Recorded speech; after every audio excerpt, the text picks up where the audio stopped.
first started practicing law, everybody had the standard possession order, which is basically your first, third, and fifth weekend from Friday 6 p.m. until Sunday 6 p.m. And as time went by, people said, I want more time than that with my children, the non-custodial parent. And so the legislature came up with an extended standard visitation, which is from the time school lets out on Friday until school starts again on Monday morning. But even then, parents said, that doesn't work for my situation because, for instance, if a parent is doing shift work, if they're a firefighter or a nurse, then they may be working the whole weekend and then have the whole next week off. And so we learned to craft specialized and customized visitation plans based on the work schedule of the parents. And then other parents said, I really want 50% of the time with my children, and I don't feel like the standard possession order gives me 50% of the time. And so they began with different methods such as week on, week off. There's something called 2-2-3 where you have 2 days and then you have 3 days and then you have 2 days with your children, and it alternates every other week. Sometimes people will do 2 weeks on and 2 weeks off. When it comes to alternative visitation plan issues, you really have to look at whether the parents are able to co-parent. How will they resolve disputes between them? And also they have to be willing to live close to each other. They need to live in the same school district to get the kids to school on time every day. They need to be able to communicate regarding homework and things like that so that the children have a consistent homework schedule. Beyond just how much time you have to spend with the children, you also have to look at parental rights. Who has the right to make educational decisions, whether the child goes to public school or private school, or whether they need special education.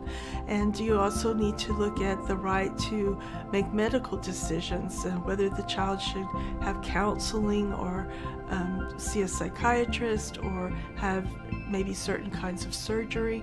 And so those decisions make a big difference in whether we have joint parenting or whether one parent is the one that's going to make all of those decisions.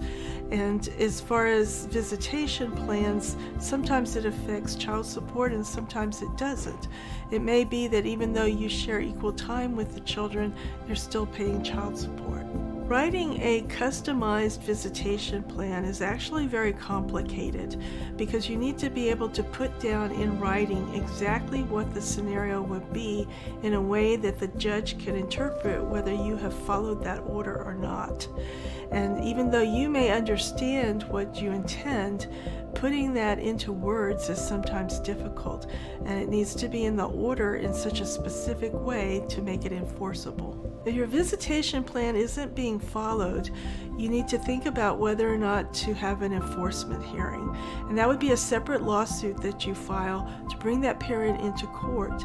But you need to try and communicate with that parent as best you can first. See if you can work it out without court intervention, because the court should be a last resort in trying to enforce a visitation plan. And the judge wants to see that you are flexible, that you were accommodating the other parent, and that you were doing whatever it took so that the child would have a good relationship with both parents. Visitation plans are an integral part of divorce when you have children, so I've been crafting visitation plans throughout my whole career. I believe that people hire my firm to be their representation because we listen to people, and they come in here, they feel comfortable knowing that they are going to be heard and they're not just a number. My current and past clients would say that this firm really cares about them and that we really take care of the details so that everything is put into their decree that needs to be in there or into their order that needs to be there. We believe client communication is very important. Every time that we hear something from opposing counsel or from the other party, we will notify the client about what's going on in their case.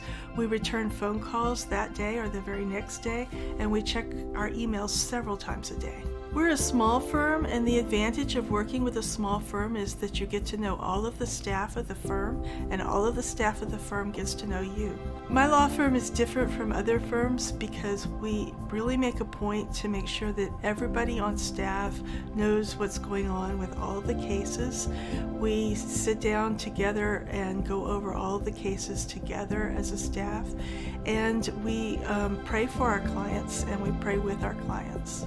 If you're looking for an alternative visitation plan, you need to come to your initial consultation prepared to tell your attorney what you have discussed with your spouse, what you have tried in the past, and what the status quo is. If you're trying to change the status quo and do something different from what you've been doing, then we have to have a really good reason to show the judge why what you've been doing isn't working and why you need to do something different. We also need to look at things like special needs of your child, if your child has special education needs, special medical needs, or if your child really just needs to have a lot more attention with their homework.